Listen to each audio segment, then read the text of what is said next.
Bangladesh customs বা বেনাপোল বর্ডারের একটা ইনফরমেশন যেটা জানা খুবই দরকার। কি হতে পারে সেটা নিয়ে একটু কথা বলবো আপনাদের সাথে আজকে। আশা করি আমার ভিডিওটা আমার এই কথাগুলো তো শুনবেন।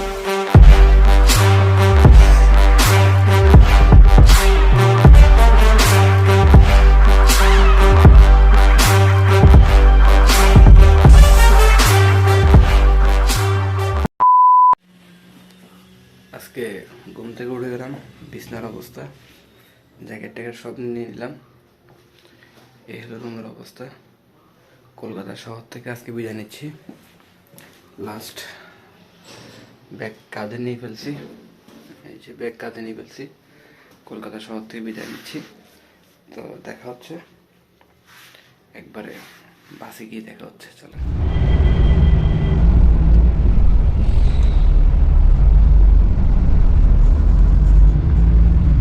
বিদায়, কলকাতা শহর বিদায়। অলরেডি বাসে উঠে পড়ছি। বাসে সিটি আছে, জ্যাকেট বাইরে থেকে যদি একটু দেখাই।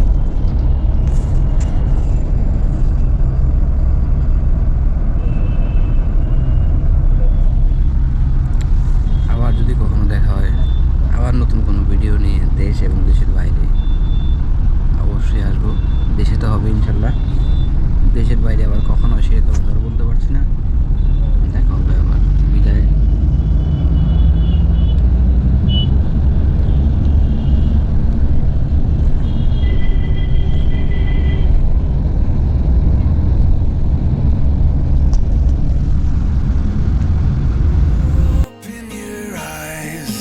Now you see me, now you don't, and we both know that I won't, but I try.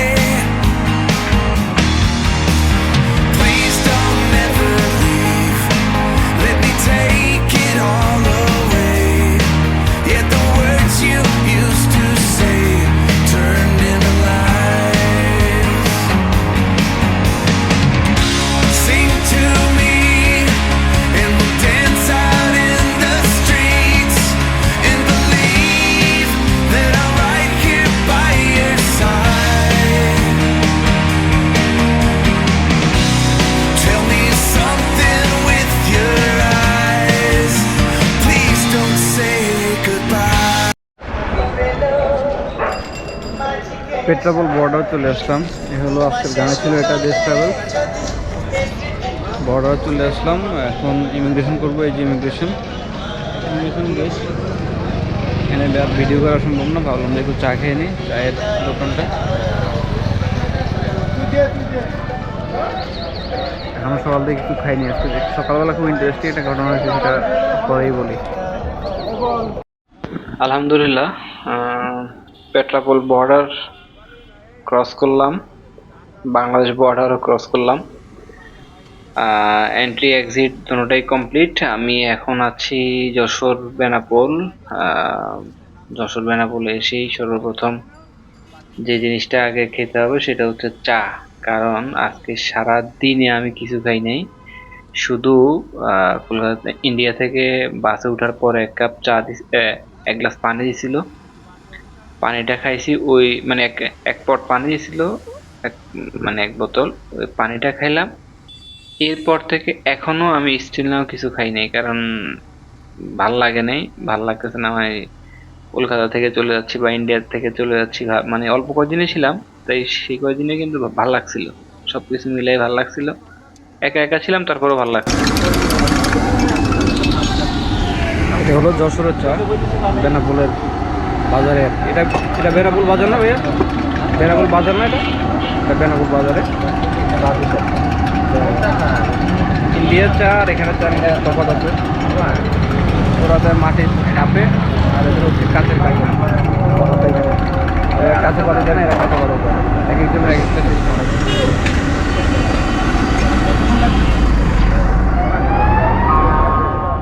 আপনাদেরকে আজকে চট্টগ্রাম বাংলাদেশ কাস্টমস বা বেনাপোল বর্ডারের একটা ইনফরমেশন যেটা জানা খুবই দরকার।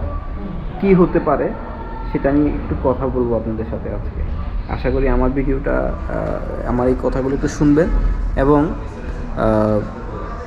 আমার এই ভিডিও যদি বাংলাদেশ কাস্টমসের কেউ দেখে থাকেন, ইমিগ্রেশনের কেউ দেখে থাকেন,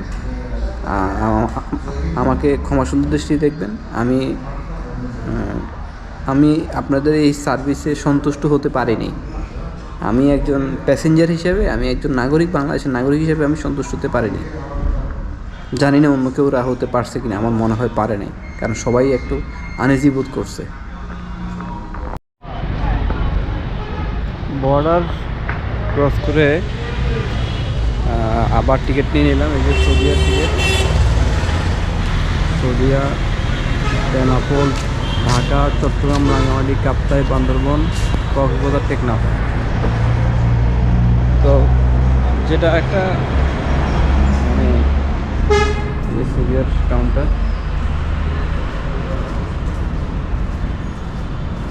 আর ব্যাগ, চার্জার,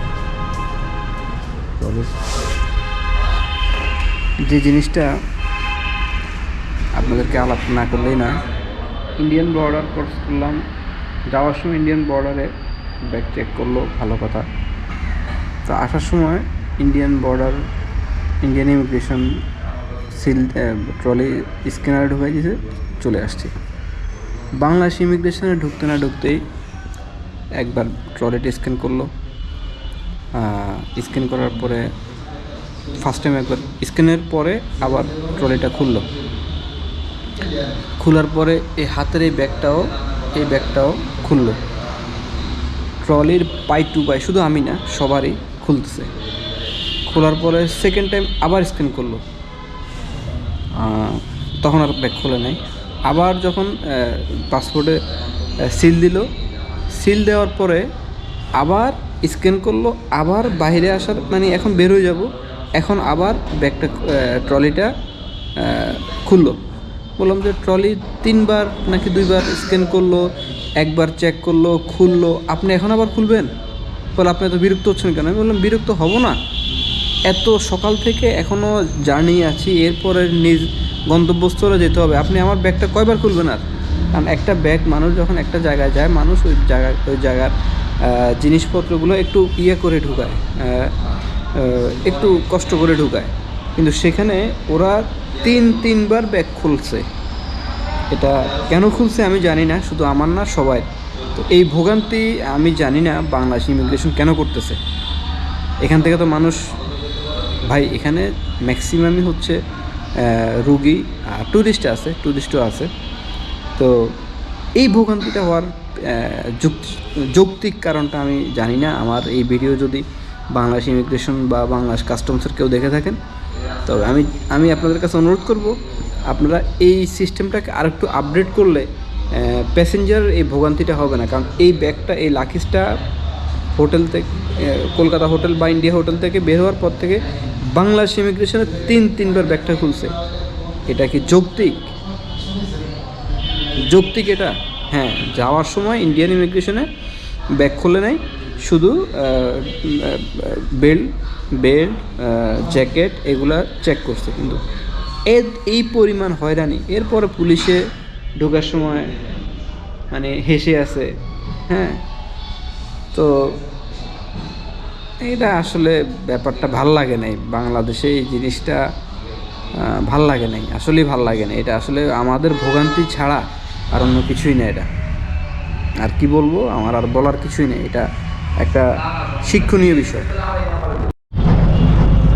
চট্টগ্রাম থেকে যখন 6টা 30-এ বাস ছাড়ার কথা, সেখানে ছাড়ছে 6টা 44-এ। ঠিক বেনাপোল থেকেও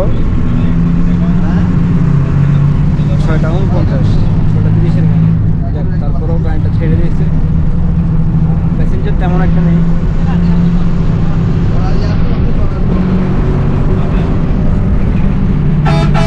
টোটাল প্যাসেঞ্জার হচ্ছে 7জন। আমরা 7জন বেনাপোল থেকেই যাত্রা রওনা দিলাম।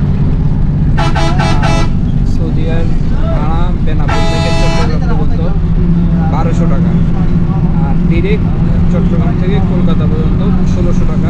বাট আমি কলকাতা থেকে চট্টগ্রামও 1600 টাকা, বাট আমি ওখান থেকে করলে কলকাতার রুপি কনভার্ট করে দিতে হবে আর কি। তো আমি সেটা করিনি, আমি এখান থেকে কলকাতা থেকে কলকাতা রুপি দিয়ে বেনাপোল পর্যন্ত আসছি, বেনাপোল থেকে ভেঙে এখন আবার সৌদিয়া টিকিট কাটছি।